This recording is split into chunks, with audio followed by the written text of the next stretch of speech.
Coming up, from dragons to Bigfoot to modern dinosaurs, could legendary creatures actually be real?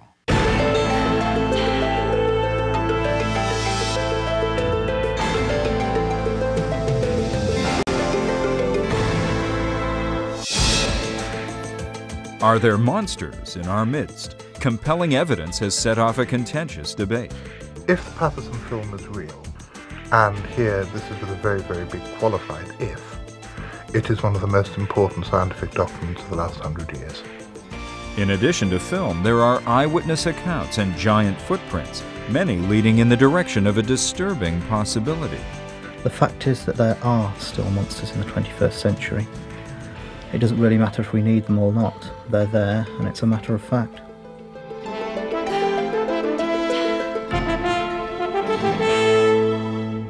Is there a huge and hairy beast called Bigfoot prowling the Pacific Northwest? Or living dinosaurs in the swamps of the Congo?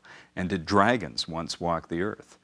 There have always been reports of terrifying beasts, stories that can easily be explained as the result of overactive imaginations. But could at least a few of these creatures have some basis in fact? Join us for Bigfoot and Other Monsters.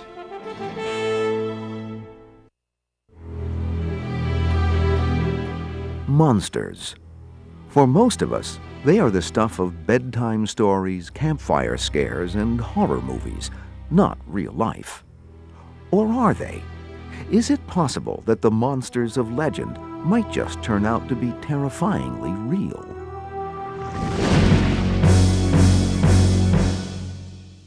Are there objective origins for monsters? Possibly. I happen to be one of those who think that myths and folk tales and legends do not come totally out of nothing. They're usually triggered by something, an attempt to explain something. What if the creatures we consider to be monstrous are nothing more than undiscovered species of animals? Cryptozoology, a fringe element of mainstream zoology, deals with just such concerns. Derived from the Latin, the word means the study of hidden animals. Cryptozoology is the evaluation of evidence for animals that are reported that have not been scientifically verified or validated. That is, animals that are known to us through eyewitness reports or folklore. Cryptozoology is an intellectual pursuit for the curious. There are no schools for cryptozoologists, nor degrees to be earned. The man considered the father of cryptozoology is French zoologist Bernard Heuvelmans. His landmark book, On the Track of Unknown Animals, was first published in 1955. It discussed the existence of animals both mundane, like the giant anaconda, and more exotic, like the abominable snowman of the Himalayas. The book inspired adventurers and scientists alike to seek out some of these hidden animals. So the scholarly way he went about things was able to impress many other scientists that said, well, gee, maybe there is something to this after all. Time and time again in the last century, animals that were thought to exist only as myth or in folklore were discovered to be real. The giant panda, the okapi, and the megamouth shark are only a few of the larger ones found. In investigating accounts that seem impossible, the cryptozoologists have helped to expand the known animal kingdom. Cryptozoological claims should really be looked at in the same way as any other scientific claim. You've got to remember things like the giant squid were fantasy for many, many years until a specimen turned up. If the giant squid can turn out to be real, what about other creatures of legend? Are real monsters simply undiscovered animals? The forest of the Pacific Northwest covers some 50,000 square miles of land. Here, dense wilderness rubs shoulders with major population centers. And here is where thousands of eyewitnesses have claimed to have seen the creature known as Bigfoot.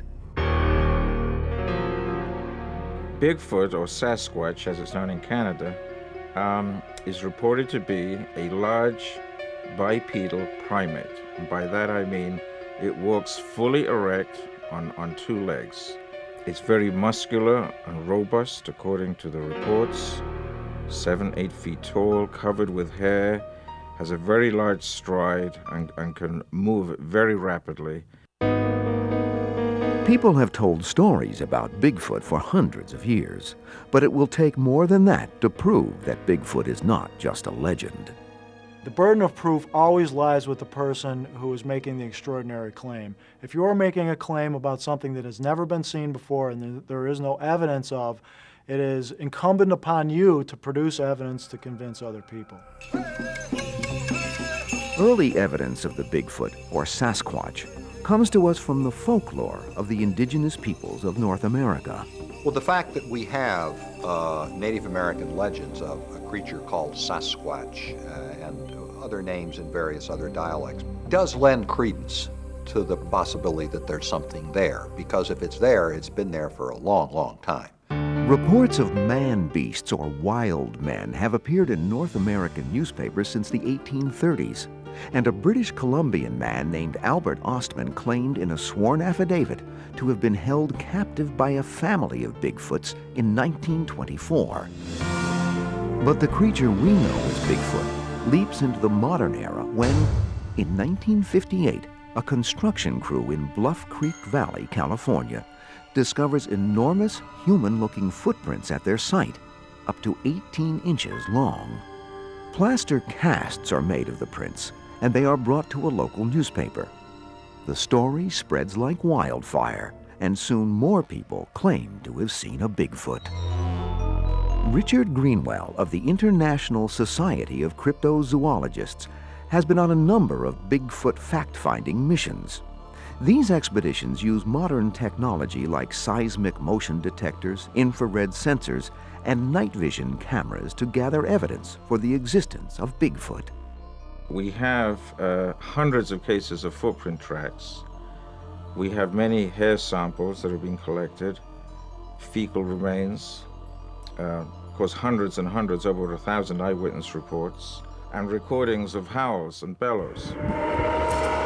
Perhaps the most interesting evidence for the existence of Bigfoot is the so-called Patterson film, shot by Bigfoot enthusiast Roger Patterson in 1967. These 952 frames of film, roughly 50 seconds long, may very well be the only existing photographic evidence of a Bigfoot. This creature seems to have little interest in Patterson as he films. Ape-like, it moves rapidly back into the cover of the deep forest, only to disappear from view. Most skeptics don't believe that the Patterson film is authentic, but the image of the Bigfoot is indelibly etched in our minds.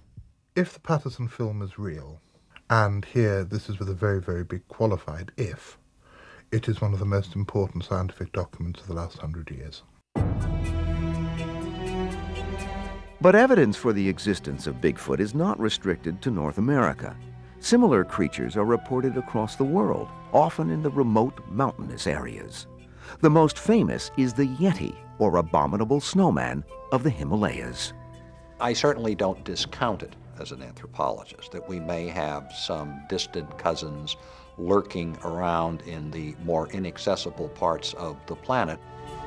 Although modern humans, Homo sapiens, were preceded by other hominid groups, we seem to stand alone in the animal kingdom as the only representative of our species. Or are we? And that's one reason why the possibility that Bigfoot, the Yeti, and the rest of these creatures may exist is that from a purely biological standpoint, really they ought to be there. In fact, the most widely accepted theory is that Bigfoot and other analogs are a relic population of a prehistoric ape known as Gigantopithecus blackeye. Fossil records indicate that it was around 9 feet tall and weighed over 1,000 pounds, matching most descriptions of Bigfoot. This ape lived in Asia, in China mainly, up to about 500,000 years ago. And so it's possible that it might have crossed the Bering Land Bridge like the North American Indians did, and come down to through North American forests and stayed hidden in the forest here. But there is still some doubt as to whether our North American Bigfoot is a Gigantopithecus, or even if it exists at all. Although I'm convinced that the Native American peoples brought a racial memory and legends of creatures like Gigantopithecus with them when they came across from Central Asia, there is no zoological evidence whatsoever that the animals themselves came across with them.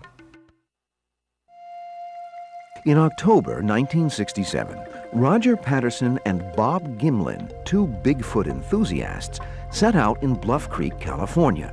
Inspired by the footprints found in the same spot in 1958, Patterson and Gimlin decide to shoot some background materials for a documentary they're making on the elusive creature. What they see amazes them. What they capture on film leaves the world asking, could it be? A tall, furry, bipedal animal strides away from the two men, turning once to look back at them, and then disappears from sight into the woods. Could this be physical proof that a creature of legend like Bigfoot is actually a real monster? The 952 frames of color film are the subject of continuing debate. The Patterson film is either indisputable evidence for the existence of Bigfoot, or it is nothing more than smoke and mirrors. A person in an ape costume. There are a lot of reasons not to believe it. One of the things that's very convenient to what I believe to be a hoax is the fact that it gets blurry in the right spot, that it's really hard to examine any close details of this, and that they didn't follow the supposed Bigfoot walking away at a very doable pace. I've worked with all three of the great apes, the gorilla, the chimp and the orangutan. This creature moves like an ape. Even though it's a biped, the whole upper part of its body is massively muscular. When it turns back to look at the people that are filming it, it doesn't turn its head, it turns the whole upper part of its body. That's because apes can't turn their heads all the way around like we can to look over their shoulders. The shoulders are too massive. The whole feel of the creature is that of an ape. To the cryptozoologist, those who research and seek out hidden or unknown animals, the Patterson film is only one piece in a very large puzzle. There's various kinds of evidence today to support the existence of Bigfoot. The evidence consists, first of all, mainly, of course, of eyewitness reports. We have about 1,500 good reports. On July 15th, 1989, my parents and I planned to go on a simple berry picking trip out into the wilderness. And it was just going to be a simple hike in the woods. Skip Frombach, a resident of Seattle, Washington, drives his family about 60 miles out of the city. Once out in the deep woods, he separates from the others. All of a sudden, the hill above me just explodes in a fury of action. And I see this big black hairy thing come falling down through the trees, Rambo style, knocking the branches off as it comes down. And it lands in a heap up on the top of the hill and then begins to bound head over heels down the hillside, approximately an 80-foot fall down through the trees and another 150 feet down to where I was. He decides to fire a gunshot over the animal's shoulder to scare it away. What I did was I fired the shot by the time it had started to rise off of the ground. And this thing didn't rise off the ground like a bear would rise up on all four legs. I saw an arm go out from its left side, one go out from its right side, and then it pushed itself up like a human and flexed its back when it got to the top of its erect stance. From the angle that I was to this creature when it stood up, I got a fairly good look at the side of its face, to the point where I could tell that it wasn't obviously a bear. It was some kind of a mountain gorilla or a gorilla-type animal. It made a slight turn and looked in my direction, then it turned around and walked away like I wasn't even there. Frombach waits 10 to 15 minutes, then begins to descend the path down the mountain, where he encounters the beast again. This time, the animal begins to chase him down the hill. I was running for my life away from this thing, absolutely. It was the scariest thing I've ever come up against. And I ran until I was physically exhausted, and I thought, I'm gonna let this thing kill me because I can't run anymore. And I'd stop, and it would stop. And then I'd run again, and it would chase me again. And it was like it was playing with me. Finally, the creature stops chasing Frombach about 300 feet from the road where he had parked his car. Battered and bleeding, he gathers his family together and leaves the area. For Skip Frombach, his alleged encounter with a Bigfoot did not end on the mountaintop. I don't make a habit of going out looking for Bigfoot. This thing found me, but until you have the experience, you can't appreciate where an actual eyewitness comes from and the trauma that they go through during this thing, even if it was hoaxed against them. The trauma that you live with day by day, and for 5 years that haunted me, caused me to lose sleep and so forth. I believe a high percentage of people who make these claims believe what they saw. They're not trying to trick people, but they may be being fooled by other people or their eyes or something that they just don't know quite what they're looking at. What I saw out there, to me, was real. And what I experienced was real, and the terror I felt was real. And that part of it, beyond, outside the box, was real. And there's nobody that's going to tell me different on that. If footprints, film evidence, and eyewitness testimony are not enough to convince the scientific community that Bigfoot is indeed a real monster, is there anything that will? We don't have a body. I mean, if these things are out there and running around for as long as people say they have been, we ought to be able to find a dead one at some point. We haven't found it yet, and I don't think we're going to. Most animals, when they die, they're never found. When animals die, they get eaten, the meat gets eaten, the bones get dispersed. The idea of finding bones is really a straw man. Is Bigfoot a legend, or is it a real monster? Even more traditional academics debate this question. I know that what we make of Bigfoot and what we make of our interest in Bigfoot are themselves very real, whether or not there really is a Bigfoot. Paleontology, the study of fossils, teaches us that dinosaurs ruled the Earth 235 million years ago until a cataclysmic event, like a large asteroid hitting the Earth or severe volcanic eruptions, made the planet uninhabitable for these colossal creatures. They are believed to have become extinct some 65 million years ago. Science teaches us that the age of the dinosaurs is past, but it doesn't tell us about Mokele Mbembe. Mokele Mbembe is an animal reported in Central Africa, in the Congo Basin, that's said to inhabit the swamps, and it's described like a sauropod dinosaur, that is, the kinds that had the big bulky bodies and the long necks and small heads. It's about 30 to 40 feet long, reddish-brown in colour, with a great long neck with a crest running down it. It's said to be a herbivore, but very dangerous, and to destroy canoes with its lashing tail. The description of Mokele Mbembe matches that of a small Apatosaurus, the dinosaur formerly known as Brontosaurus. Mokele Mbembe, whose name means one who stops the flow of rivers, is believed to live in the Likuala swamp and Lake Tele region of the Democratic Republic of Congo. It is a great place to hide. 50,000 square miles of swamp and forest, no roads, hardly any humans to bother with. The Likuala swamp really takes one back to primordial times. I've been in lots of swamps around the world, and this one really made you feel you were back in the Cretaceous. I've flown over it, I've been in it, but flying over it, as far as the eye can see from an aircraft, is rainforest. There really could be anything in there, and we wouldn't have the faintest notion of it. Strange reports from the Likuala region have been surfacing for hundreds of years, long before a concept of dinosaurs existed. In 1776, a French missionary, Abbé Proyard, claims to have seen giant three-toed animal footprints that were 3 feet across and 7 feet apart from each other.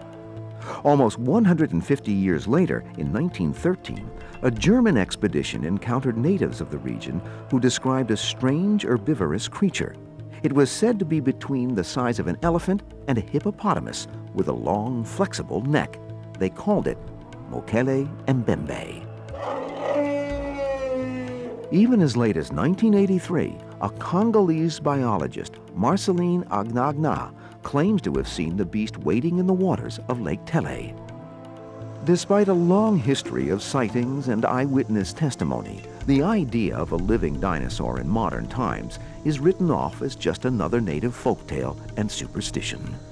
Western scientists, or society in general, do pay more credence to Western reports or accounts than they do from native accounts.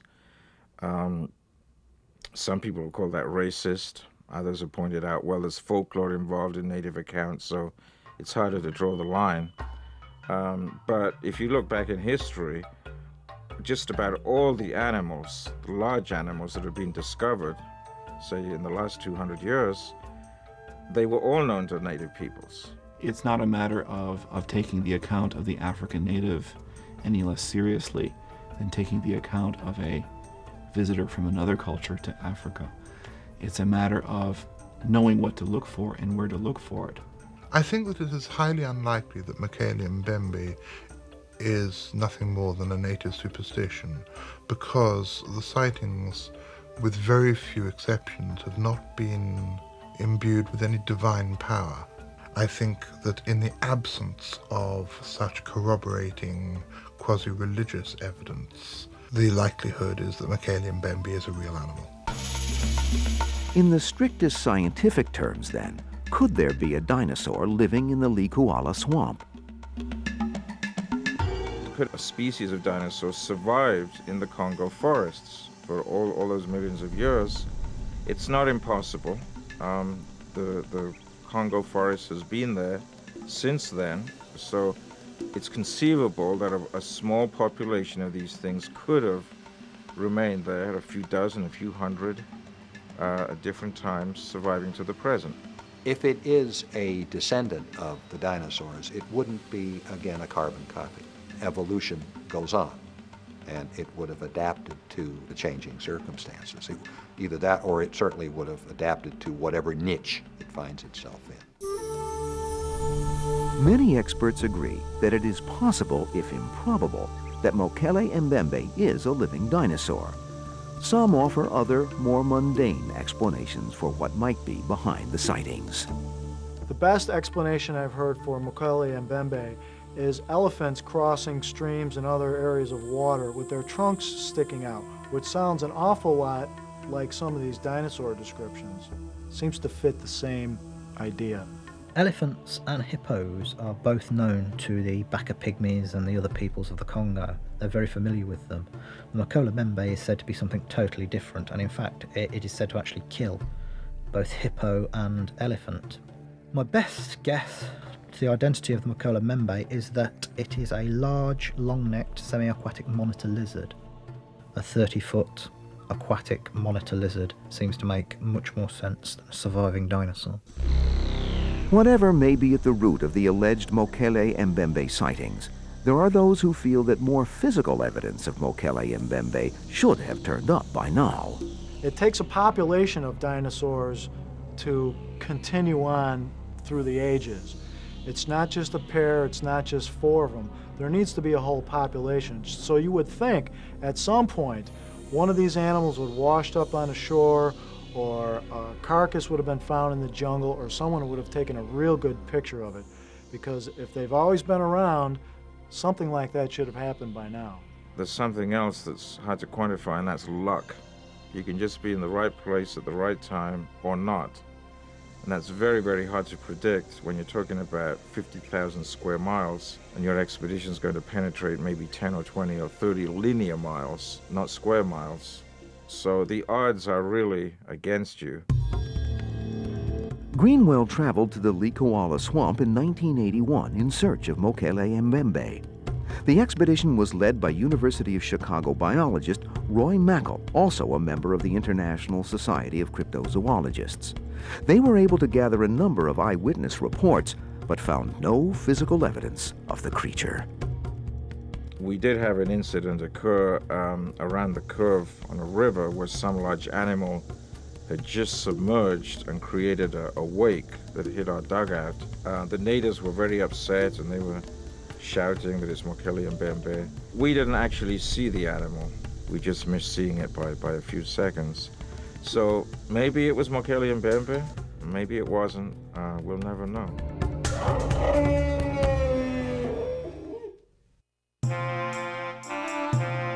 Dragons have infiltrated the human psyche for millennia.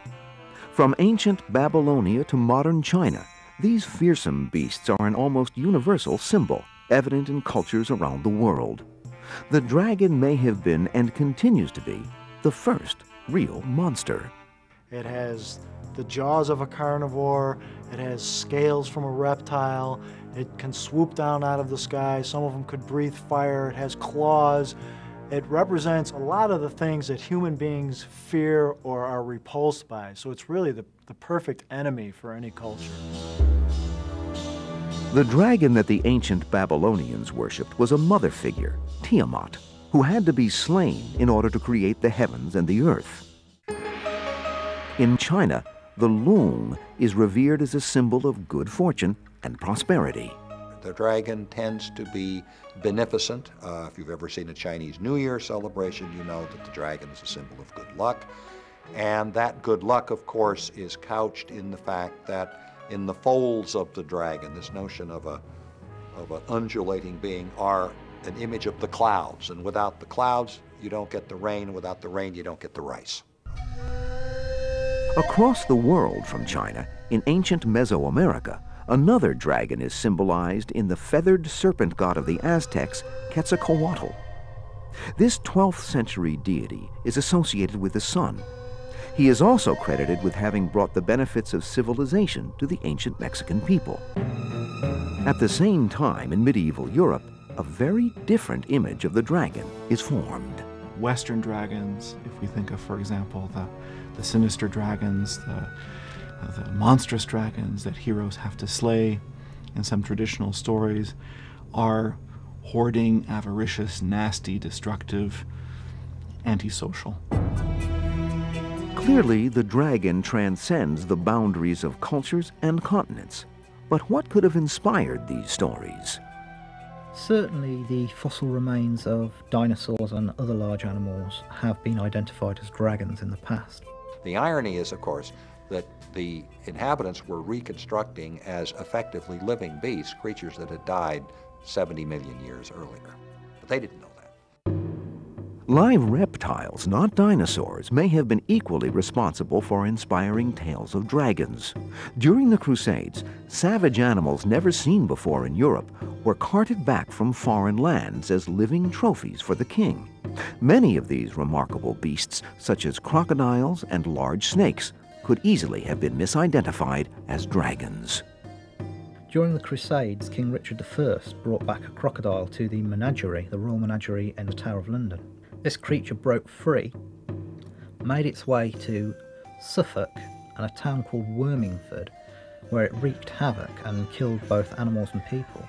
But to the peasants, that would have been a dragon and was recorded as such.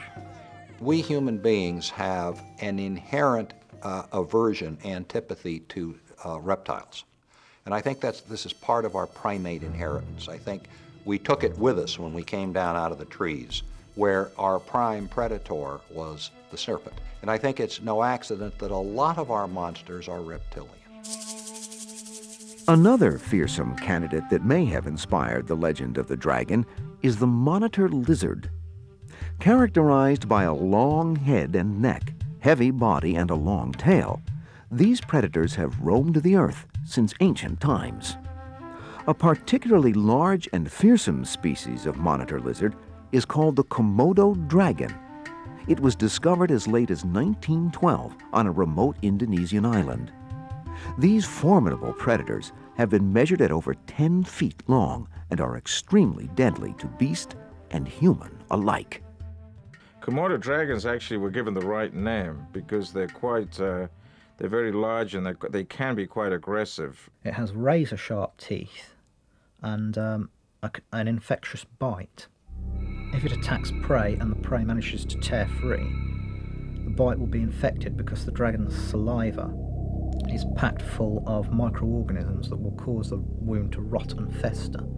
So even if the prey escapes, the dragon can trail it with its acute sense of smell.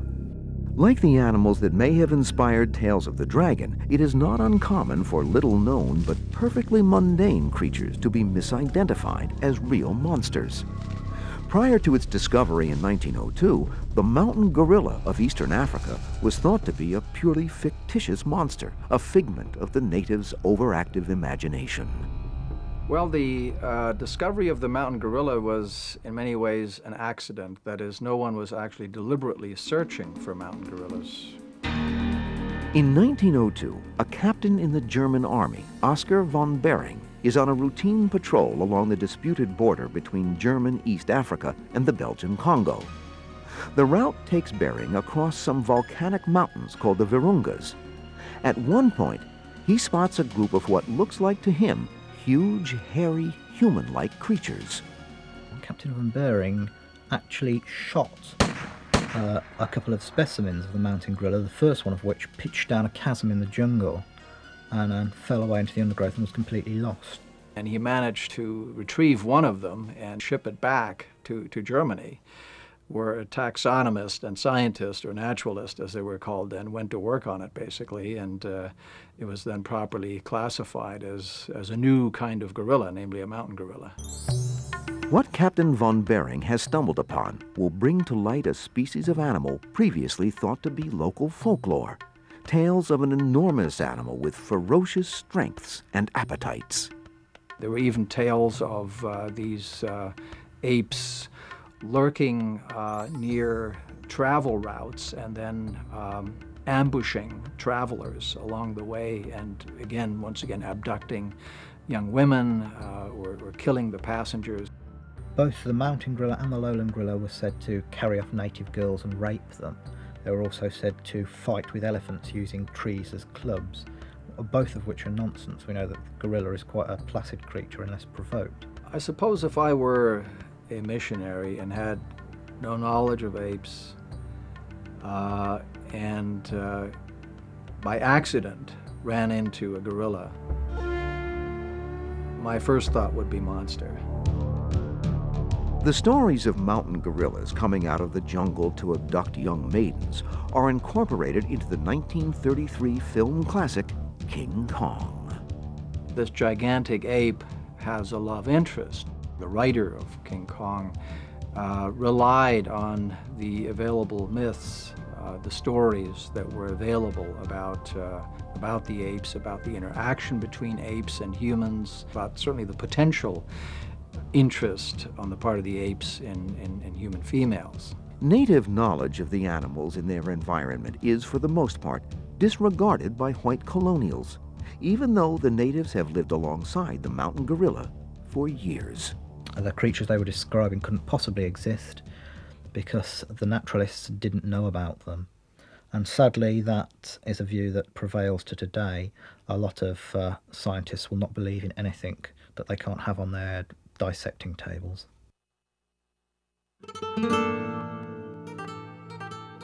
The island of Puerto Rico lies like a jewel glistening in the Caribbean Sea about 1,000 miles southeast of Miami, Florida. A commonwealth of the United States, Puerto Rico may very well be the home of the newest real monster, a fierce predator known as the chupacabras. I'm 50 years old and I never seen anything like this. He put a lot of trauma on the neck. There wasn't only one attack, he took a lot of bites. Chupacabras. The name means goat sucker in Spanish and is derived from the manner in which this beast allegedly kills its victims. Victims of the chupacabra are always killed in the same way. The bodies are found exsanguinated, that is, drained completely of blood, and often the liver and sometimes other internal organs have been removed. The chupacabras is the Johnny-come-lately of the monster world. Watching the story spread is a modern-day case study of how a myth is formed. In most earlier cultures, what we would call folklore was transmitted via word of mouth, by the oral tradition. But now, of course, we have television, we have films, we have radio. The chupacabra partially got its boost through the public and by use of the internet. I do think that the internet, in a way, has sort of replaced the more traditional way of storytelling. It's now become sort of the electronic campfire, and probably less credible than what we used to hear from the elders in villages. The first attacks attributed to the chupacabras began as late as 1995 in the town of Canovanas, and it is there that the creature is first described by eyewitnesses. The chupacabra zoologically is a bit of a chimera. It's a mixture of the traits of different animals. It has porcupine-like spines, it bounds along like a kangaroo, it drinks blood like a vampire bat, it has reptilian skin, fangs, claws, strange big eyes like some bush baby or other nocturnal creature, and a long tongue like an anteater. It's really a zoological impossibility. Like the ancient tales of the dragon, the chupacabra seems to be an amalgam of all the most fearsome traits of the predator. It is this kind of mix and match description that troubles even those who devote themselves to finding other hidden or unknown creatures. We don't include the chupacabras in our list of cryptozoological animals or cryptids because we're not dealing with zoology. It's almost certainly a folkloric animal. I would be very surprised if the chupacabra turned out to be real, and yet one needs to keep an open mind on all of these things because, in general, myth doesn't come out of nowhere. Those who believe that the chupacabras exists also tend to think it's not a natural entity as we know it. The chupacabras resides in the realm of the unexplained. I'm convinced that the chupacabra is very, very, very real, and very frighteningly real. I would be amazed if it turned out to be a flesh and blood creature, because the descriptions which eyewitnesses have given and the modus operandi of the killings bear no relation to anything that is known within accepted zoological parameters. While opinions vary as to what the chupacabras is, or might be, the question remains, what is killing the livestock? It seems that the local predators, in one form or another, are the ones responsible for the deaths of these animals. Dogs have been known to kill farm animals, as have these other predators, so it's really not that big of a deal for coyotes to be coming in and kill several chickens or to kill a goat or anything like that. A lot of the alleged victims of the chupacabra turn out to have been killed by mundane animals like dogs, but there are some which are very, very strange. They have 1 or 2 puncture marks in them, and they're completely drained of blood. Often internal organs seem to have been sucked out through very small holes. Perhaps the most bizarre twist in the story of chupacabras is that it seems to have become more of a popular figure than a terrifying monster. There were pop songs written about it, there were chupacabra fast food joints, there were chupacabra t-shirts. The chupacabra is for many members of the Mexican-American community, for example, a symbol of pride in being Mexican-American and having the Mexican heritage. This doesn't make the chupacabra any the less real or believable. There is something that is yet to be identified that has been seen by a hell of a lot of people, that kills animals in a way that I as a zoologist know that no known animal kills. Cryptozoologists are confident that the evidence of real monsters in our midst will continue to grow. More often than not, however, they say, that same evidence is ignored by the scientific establishment. There's actually very few scientists now at all looking for new species. And trying to look for large new species is considered often practically eccentric. Eccentric or not, there will always be people who search the shadows for Bigfoot or brave the jungle to find Mokele Mbembe, the living dinosaur. The hunt for clues and the desire to bring the unknown into the light is as much a part of us all as our love and fear of real monsters. I don't know that I'd be happy if any of these monsters would turn out to be real. It would take away some of the mystery that adheres to the very figure of the monster. I don't think a monster is all that monstrous once it's scientific fact. I think that mankind has a need to fear. And as the world gets more and more explained within terms of rational scientific viewpoints, mankind needs to have monsters. It needs to have something to be afraid of. The fact is that there are still monsters in the 21st century. It doesn't really matter if we need them or not. They're there, and it's a matter of fact.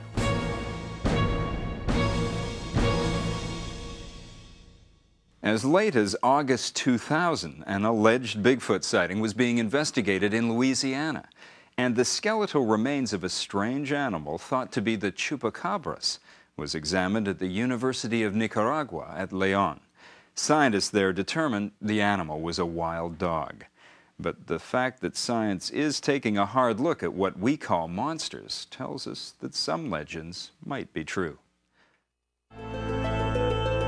Discover more about this and every History's Mysteries topic at historychannel.com.